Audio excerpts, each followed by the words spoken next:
तुम्हारे अल्फाज में वो जज्बात नहीं जो तुम्हारी आंखों में।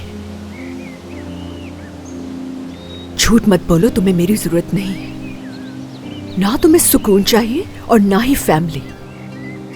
काश इस वक्त तुम अपना चेहरा देख सकती। तुम्हारे चेहरे पर सिर्फ गुस्सा और बदला नजर आ रहा है। आपको थोड़ा सा भी अंदाजा है क्या, बचपन से लेकर आज तक खुद को किस तरह मजबूत रखते आई हूं मैं? हाँ, कभी सोचा भी है आपने मेरे बचपन के बारे में? इसी गुस्से की वजह से खड़ी रही हूं मैं।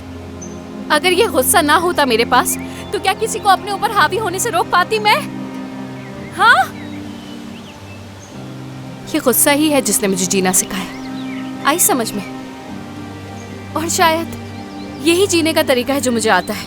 क्या आपको ये सब कुछ मालूम भी है? मालूम है, जानती हूं। ख्याल आया है